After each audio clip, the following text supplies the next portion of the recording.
me chamo Juliana, eu sou da Conferência São João Bosco, do Conselho Central de Pindamonhangaba, e hoje eu tô aqui pra gente dar continuidade nas nossas reflexões sobre o nosso livro do ano temático, cujo título é A Mística da Visita aos Pobres. E hoje nós estaremos fazendo a reflexão do tema 6, que é O Vicentino serve com esperança. Levemos ao mundo este olhar de esperança, levemo-nos com ternura aos pobres, sem os julgar, porque lá junto deles está Jesus, porque lá neles está Jesus que nos espera. Papa Francisco. E o tema 6 ele diz o seguinte: a esperança é uma virtude teologal, que está centrada em Deus, mas também é uma virtude humana, pois, de fato, consiste no desejo de um bem futuro e nos esforços para alcançá-lo. O Papa Francisco faz uma profunda e consistente definição da esperança. É uma virtude concreta de todos os dias, porque é o encontro. Todas as vezes que encontramos Jesus na Eucaristia, na oração, no Evangelho nos pobres, na vida comunitária, damos mais um passo em direção a este encontro definitivo. Tu és a nossa esperança, reza São Francisco ao Deus Altíssimo. Em nossa caminhada e vocação vicentina, a esperança também nos acompanha. A regra da Sociedade de São Vicente de Paulo fala da vocação vicentina e conclui com uma forte afirmação: o vicentino serve com esperança. Essa esperança, no serviço com os pobres, vai ao encontro das belas palavras do Papa Francisco de levar ao mundo esse nosso olhar de esperança, olhar de ternura para com os pobres, porque Jesus está neles e não nos é permitido julgar os pobres, pois corremos o risco de ofender a Deus. A esperança centrada em Deus é que nos dá força no dia a dia para o trabalho e o serviço com os pobres assistidos por nossas conferências. Os confrades e consórcios conhecem as várias dificuldades que nos são colocadas no nosso dia a dia com o serviço aos pobres. São enormes os desafios que temos em vista de promover as famílias confiadas a nós. E não é surpresa que muitas vezes pensamos em desistir do trabalho com algumas famílias assistidas.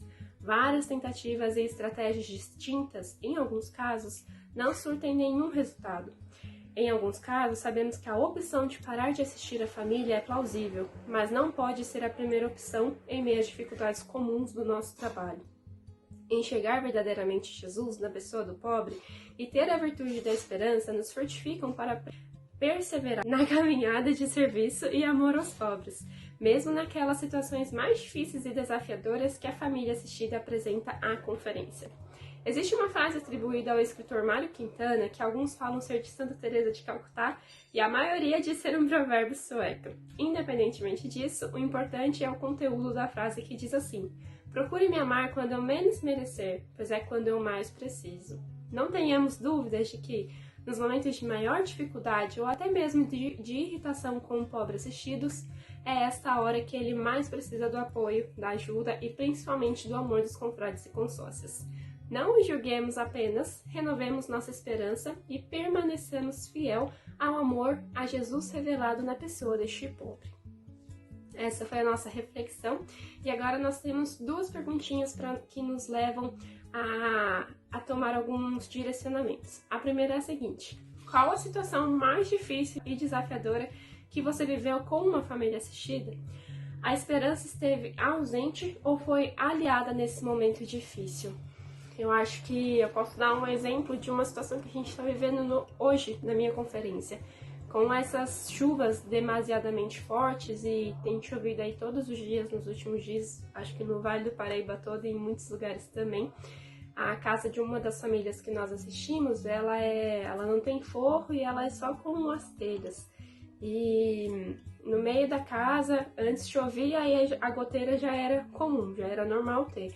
Só que com uma chuva bem forte que deu na semana passada, a telha acabou quebrando, né? E começou a chover dentro da casa dessa assistida.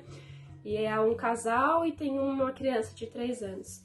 Então é uma situação bem complicada que a gente está tendo que lidar. E eu acredito que é uma situação desafiadora porque aquela família não pode viver mais ali, né? É uma situação perigosa, é uma situação de risco de vida.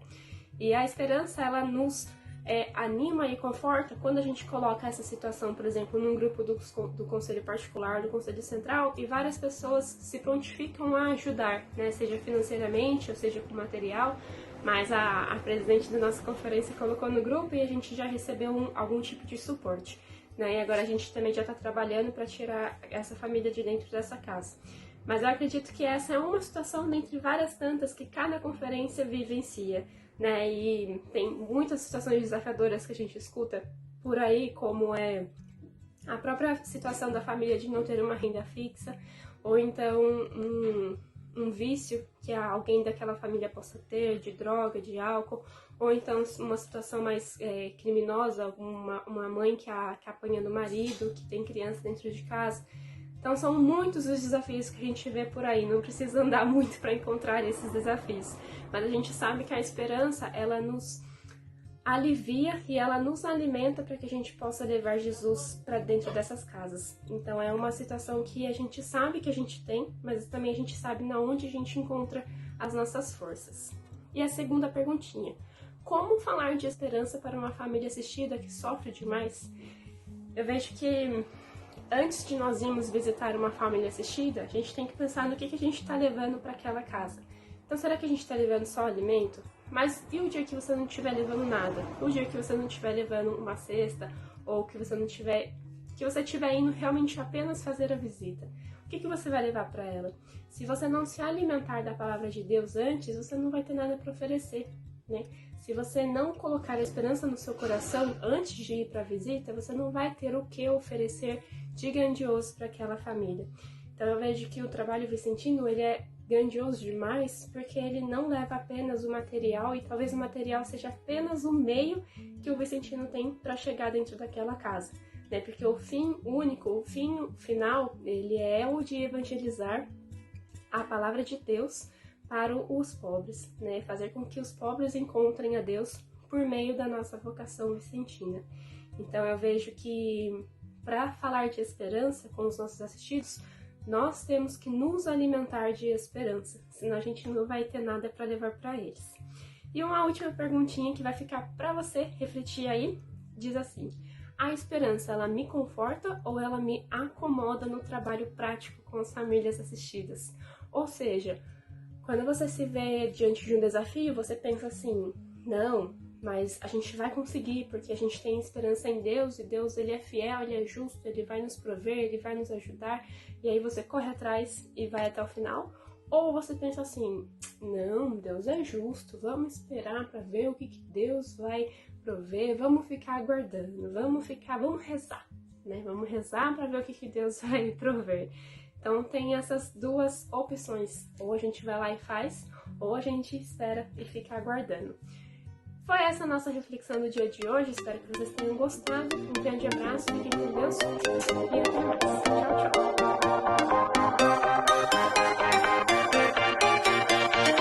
Mais difícil e desafiadora que você perseverar na caminhada